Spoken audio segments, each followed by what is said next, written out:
année sera-t-elle la bonne pour Marion Cotillard? L'actrice française est pour la 5e fois consécutive en compétition ici à Cannes. Elle qui est toujours repartie bredouille de la Croisette est doublement en lice pour un prix d'interprétation féminine avec Juste la fin du monde de Xavier Dolan et Mal de pierre de Nicole Garcia. 24 heures à Cannes, pas une de plus. 50 interviews avec toute la presse mondiale. Car depuis son Oscar pour La Môme en 2008, Marion Cotillard est devenue une star internationale. Plusieurs heures passées sous la chaleur du soleil et des projecteurs. Calor.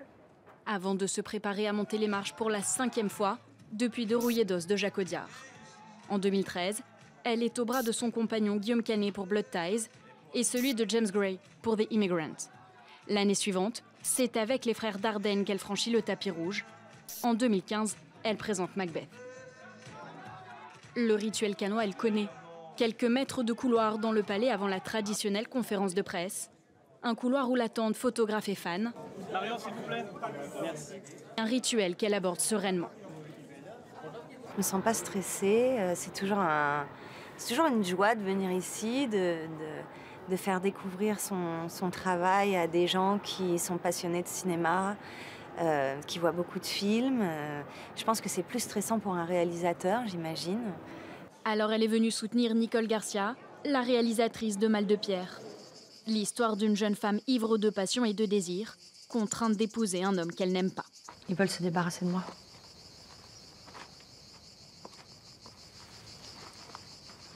Et vous, ils vous ont acheté? Avec Mal de pierre, Nicole Garcia signe son 8e long métrage. L'actrice française qui a tourné avec Alain Resnais, Claude Miller ou Claude Lelouch signe depuis plus de 25 ans une brillante carrière de réalisatrice. J'ai eu la chance de la rencontrer.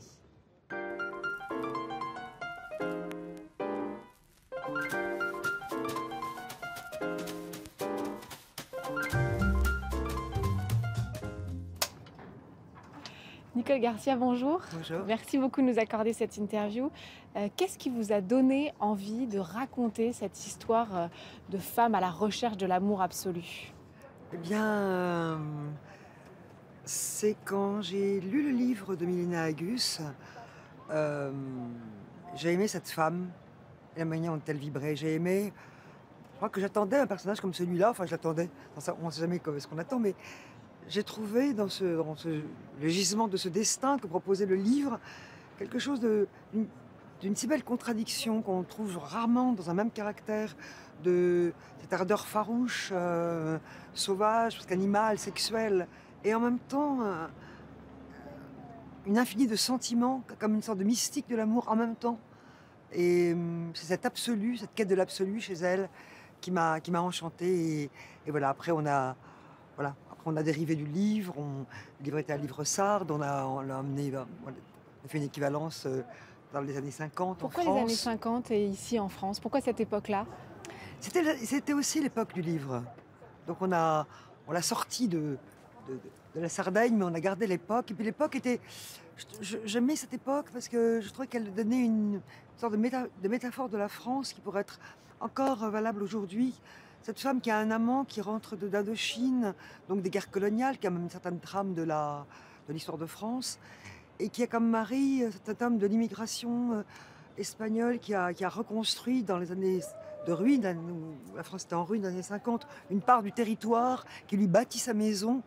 Et ce métissage-là, je trouve que c'était une image de la France que je trouvais juste pour raconter à elle, cette femme qui, elle aussi, est un peu dans un carrefour entre un monde archaïque, qu'il a dit scandaleuse et folle, et en même temps une liberté, une montée d'indépendance qui augure déjà de la femme, des femmes que nous sommes.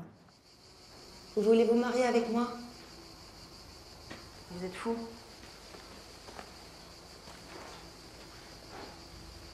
Je ne connais pas. Je vous connais pas. Je sais même pas comment vous vous appelez. J'ai oublié. Elle cherche, elle sait qu'il y a quelque chose qu'elle appelle la chose principale, l'amour, qui est cet inconnu, ce merveilleux qui rend la vie plus grande que la vie. Et elle veut le connaître, quoi. Elle veut que ça lui appartienne. Et même si on essaie de la soumettre, elle fait semblant de se soumettre, mais elle contourne les soumissions.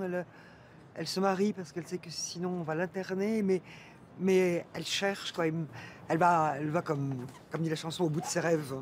Et alors, vous teniez tellement à Marion Cotillard que vous l'avez attendue, je crois, 1 an pour pouvoir tourner avec elle. Pourquoi est-ce que c'était une évidence de la choisir, elle, pour ce rôle? Je pense que le film est la réponse à votre question, et en même temps, parce que quand on la voit incarnée de manière si juste, voilà, moi je la regarde pendant les mois de montage, j'oublie que c'est elle est vraiment ce personnage. Elle a donné à ce personnage un peu, parce que je sais pas, une mystique, quelque chose de ce mystère qui est le sien, qui lui appartient à Marion. Mais en même temps, il y a quelque chose de farouche, de sensuel, une sensualité qu'elle a que je trouve rare au cinéma, pas seulement dans les scènes d'amour, mais son corps parle pour elle. Voilà, son corps parle tout le temps. La maladie de la pierre, c'est bien son corps qui parle, son corps l'a entendu, et voilà ce qu'on appellerait maintenant un symptôme. Mais voilà, elle tombe, elle a des crises, elle tombe malade dès qu'on essaye de la soumettre, et ça va la conduire dans cette cure où elle ne voulait absolument pas aller, et pourtant où elle va rencontrer ce qu'elle attendait. Bonjour, monsieur Sauvage. Bonjour, Agostine. La douche à l'étage, elle est froide. Je sais. Ou alors il faut la prendre avant 8 h du matin. Tiens, donnez-moi mon journal, Agostine.